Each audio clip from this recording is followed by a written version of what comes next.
Fala galerinha, tudo bom com vocês? Então, hoje, é a segunda aula, certo? Segunda parte, continuando a nossa série de aulas, Aula passada eu falei sobre trajetória e intervalo de tempo. Se você não viu aí, dá uma olhadinha na aula anterior, tá certo? E esse segundo vídeo que eu estou fazendo é continuando o conceito da primeira aula, tá bom? Então, essa aula de hoje a gente vai falar um pouco sobre deslocamento, tá certo? Então, diante do conceito de deslocamento, certo? A gente tem aí uma imagenzinha, certo?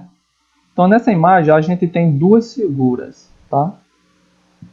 Ou melhor, duas ilustrações, Então, nessa imagem a gente tem duas ilustrações. Temos a primeira ilustração da sua esquerda, onde a gente tem a posição inicial e lá embaixo a gente tem a posição final. E no meio a gente tem o deslocamento gasto entre a pessoa ou o móvel que saiu da posição inicial até a posição final, certo? Do lado direito a gente também tem a posição inicial e a posição final, tá certo? Observe que a distância percorrida ela vem fazendo curvas, não é isso? A gente está vendo aí uma trajetória, certo? Ele está fazendo vamos dizer assim, um zigue-zague, Tá certo? Isso aí a gente chama de distância percorrida, ou melhor, da posição inicial até a posição final. Esse que tem no meio uma linha reta, onde você está vendo destacando o nome deslocamento, tá certo?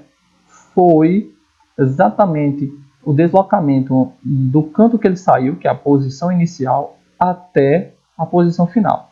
Então a gente observa o quê? O deslocamento é a medida dada em linha reta que une a posição inicial e a posição final.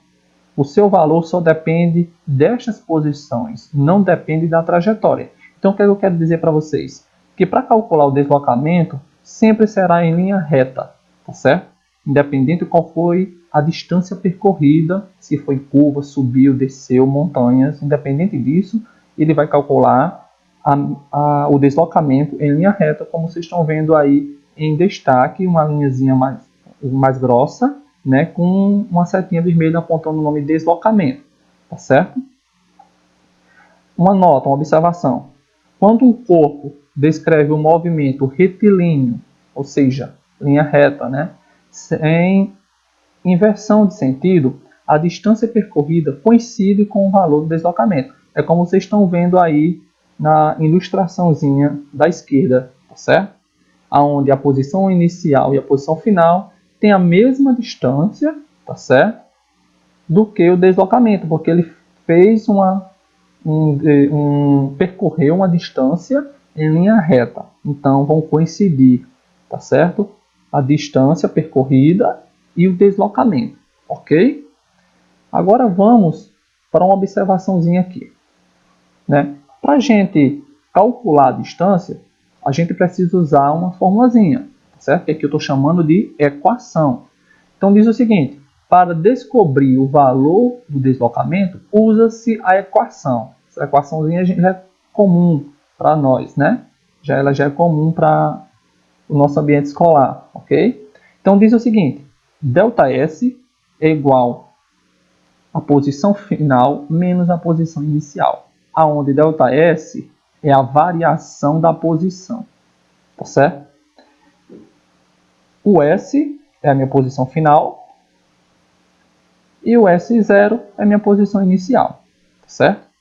Então temos variação de posição é igual à posição final menos a posição inicial, certo?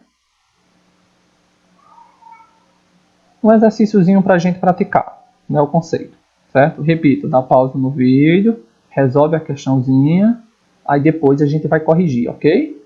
Então vamos lá.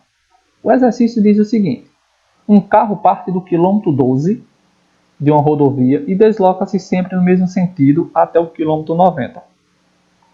Determina o deslocamento desse carro. Então a gente tem o seguinte: o ponto de partida, que é do quilômetro 12, e o ponto de chegada, que é o quilômetro 90. Podemos dizer também posição inicial, quilômetro 12, posição final, quilômetro 90, Aplicando a nossa fórmula, certo? Gosto sempre de deixar em ênfase, certo? O pronunciamento da fórmula, onde a gente diz a variação da posição é igual à posição final menos a posição inicial, certo? Vamos separar agora cada item. Quem é a variação do deslocamento aí? Tá certo? Não sabemos, né? Já a posição final, a gente sabe que é 90 km, certo? O quilômetro 90, né? E a posição inicial é o quilômetro 12, tá certo? Então temos 12 inicial e 90 o final. Aplicando a nossa fórmula, a gente vai ter que ΔS é igual à posição final, que é 90, menos posição inicial, que é 12, né? Então a variação do deslocamento aí, a gente vai ter quem? 90 menos 12, certo? Dá igual a 78, ok? No segundo exercício, né, a gente tem o seguinte: um caminhão fez uma viagem a partir do quilômetro 30 de uma rodovia até o quilômetro 120 da mesma. Qual foi o deslocamento do caminhão? Então vamos fazer da mesma forma da questão A, tá certo? Então a gente vai ter quem? Vai ter a fórmula ΔS é igual a S final menos o S inicial, aonde a variação do movimento, né, a gente não sabe ainda, é uma incógnita, certo? Temos a posição final, que é 120, quilômetro 120, e temos a posição inicial, que é o quilômetro 30, tá bom? Diante dessas informações, a gente vai aplicar na fórmula que ΔS é igual à minha posição final, que é 120, certo? Menos a minha posição inicial, que é 30, ok? Fazendo uma subtração, a gente tem ΔS igual a 120 menos 30, 90. Então, o caminhão fez um deslocamento de 90 km, ok? Um exercício C, né? O móvel desloca-se do quilômetro 20 até o quilômetro 65 de uma rodovia, sempre no mesmo sentido. Determine o deslocamento do automóvel, tá, ok? Então vamos fazer o seguinte, vamos pegar a nossa formulazinha, ΔS é igual a S final menos o S inicial, a nossa variação do deslocamento, né? A gente não sabe qual é nossa incógnita, temos que descobrir, certo? A nossa posição final, que é 65, e a posição inicial, que é 20, certo? Aplicando na fórmula, a gente vai ter que a ΔS é igual a 65, que é a posição final, menos a posição inicial, que é 20. Então, ΔS é igual a 65 menos 20, certo? 45, ok? Então, pessoal, esse aí foi o último exercício, né? Espero que vocês tenham gostado, tá certo? E vamos dar uma revisada nesses conceitos, certo?